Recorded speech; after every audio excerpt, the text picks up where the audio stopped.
বন্ধুরা দেখুন কত সুন্দর মুরগির লাল ঝোল আজকে রান্না করেছি।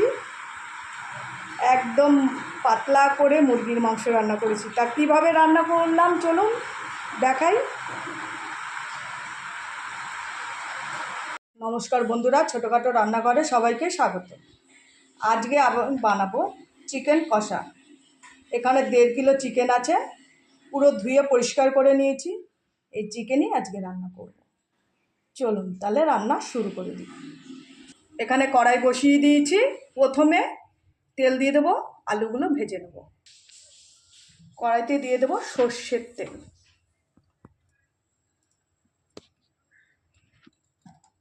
তেলটা ভালো মতো গরম হয়ে গেলে আলুগুলো ভেজে নেব। এই দেখুন বন্ধুরা, মাংসের জন্য আলু কেটে নিয়েছি। মাঝারি সাইজের আলু 2 ভাগ করে কেটে নিয়েছি। চলুন আলুটা ভেজে নিই। তেল গরম হয়ে গেছে, আলু ছেড়ে দেব।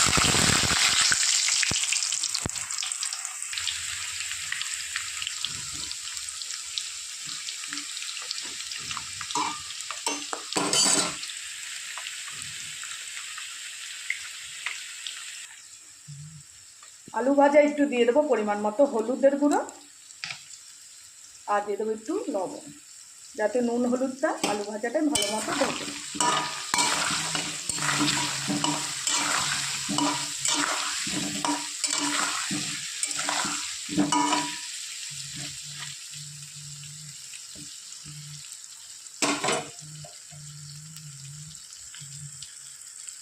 আদা রসুন কেটে নিয়েছি, এই দুটো আমি কি করব বেটে নেবো। আদা আর রসুনটা কুচি, এখানে পেঁয়াজ কুচিয়ে নিয়েছি, বড় বড় সাইজের 3টে পেঁয়াজ ঝিঝি করে কুচি করে নিয়েছি। পেঁয়াজটা বাজবো না, পেঁয়াজটা ভাজা করে দেবো। দেখুন বন্ধুরা, লাল করে আলু ভেজে নিয়েছি, এবার তুলে নেব।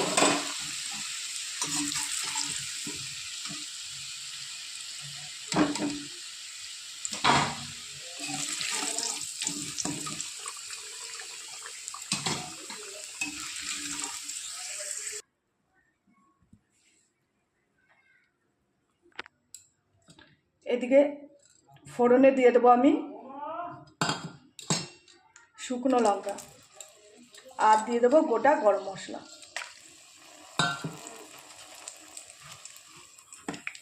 এখানে দারচিনি লবঙ্গ এলাচ 3টেই আছে। আর ফোড়নে দিয়ে দেবো গোটা জিরে। ফোড়নটা লাল লাল হয়ে আসলে পেঁয়াজ কুচি দিয়ে দেবো। এবার দিয়ে দেবো পেঁয়াজ কুচনো পেঁয়াজ।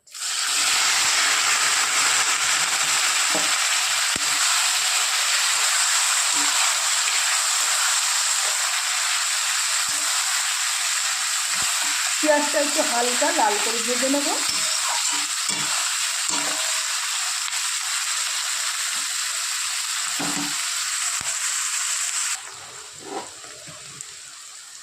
এদিকে পেঁয়াজের মধ্যে পেঁয়াজ ভাজা দিয়ে দেবো সামান্য পরিমাণে একটু চিনি, পেঁয়াজের কালারটা তাহলে দেখতে ভালো লাগে। আর দিয়ে দেবো 1 চামচ লবণ। পেঁয়াজটা তাড়াতাড়ি মজেও যাবে, ভাজাটাও সুন্দর হবে। আর পেঁয়াজ ভাজা একটু চিনি দিয়ে ভাজলে কালারটা কিন্তু খুব সুন্দর আসে।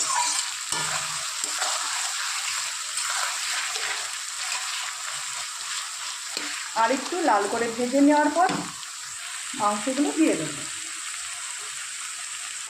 পেঁয়াজ লাল লাল করে ভেজে নিয়েছি, এবার দিয়ে দেবো চিকেন।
ভালো করে পেঁয়াজের সাথে চিকেনটা কিছুক্ষণ ভেজে নেব।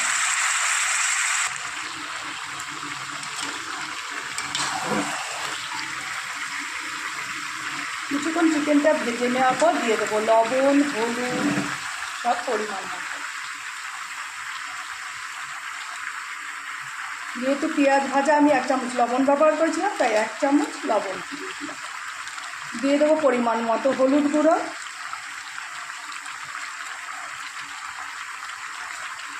দিয়ে দেবো আদা বাটা, একসাথে ভালো করে কষিয়ে নেব।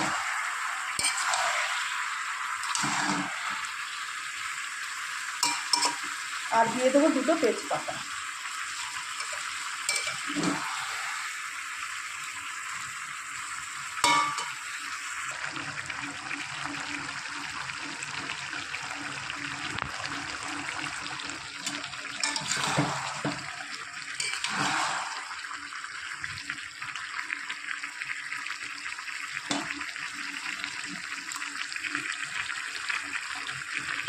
এবার দিয়ে দেব রসুন বাটা।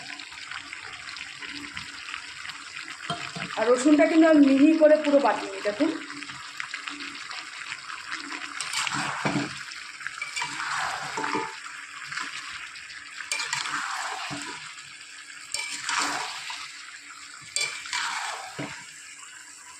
ভালো করে কষিয়ে নেব যতক্ষণ রসুন আর আদার কাঁচা গন্ধ না যাবে, ততক্ষণ কষাতেই থাকবে।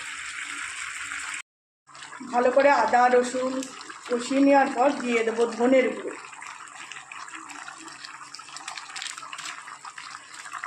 দিয়ে দেবো জিরের গুঁড়ো, দিয়ে দেবো লঙ্কার গুঁড়ো।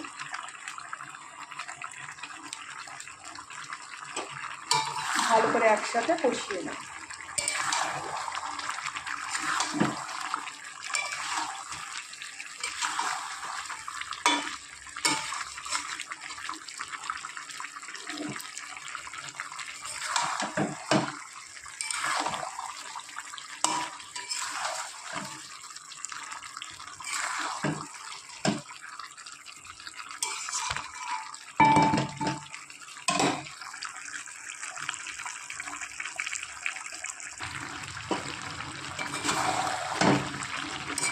এইভাবে আরও 5-10 মিনিট আমি কষিয়ে নেব। আর মুরগির মাংস যত কষানো হবে খেতেও কিন্তু টেস্ট লাগে তত।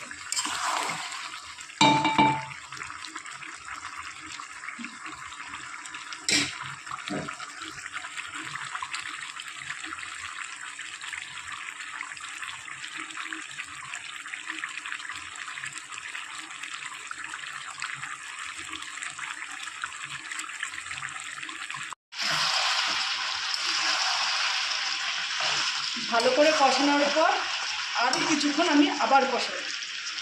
আর দিয়ে দেবো পরিমাণ মতো টমেটো। এখানে বড় সাইজে 2টো টমেটো কুচি আমি দিয়ে দিয়েছি।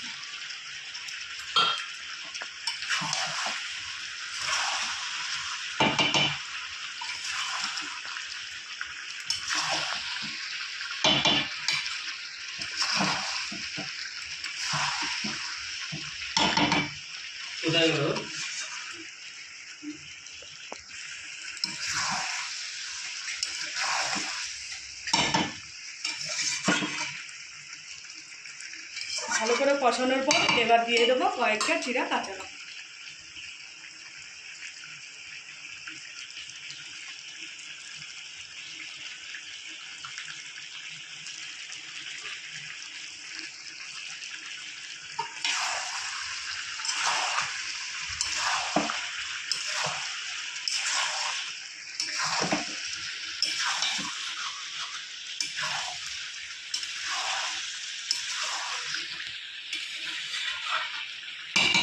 আর আজকের মাংসটায় আমি কিন্তু ঠান্ডা জল ব্যবহার করব না, গরম জল দেবো।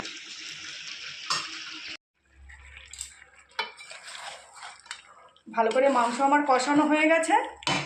এবার দিয়ে দেবো ভেজে রাখা আলু।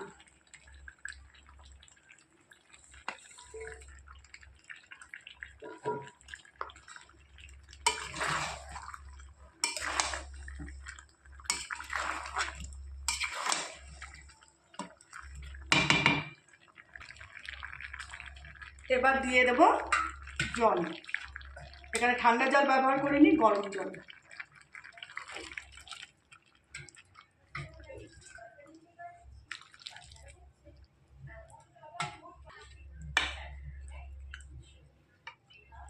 ভালো করে জল দিয়ে ভালো করে ঝোলটা ফুটিয়ে নেব মিনিমাম 5-10 মিনিট। আর কষানোর সময় তো মাংস কষানো হয়েই গেছে, মাংস সিদ্ধই হয়ে গেছে, আর আলু একদম ভেজে নিয়েছি লাল করে, বেশিক্ষণ লাগবে না। 10 মিনিট পর আবার দেখে নেব কত। বন্ধুরা, চিকেন কষা আমার হয়ে গেছে।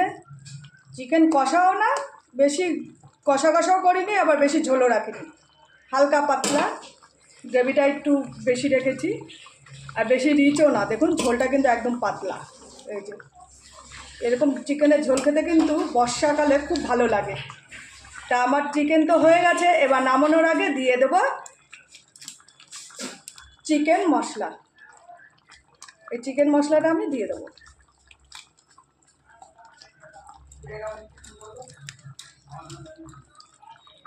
এই চিকেন মশলাটা দিয়ে একটা ঢাকনি দিয়ে কী করবো, কিছুক্ষণ ঢেকে রাখবো। ঢেকে রাখার পর তারপর আমি নামিয়ে আপনাদের দেখাচ্ছি।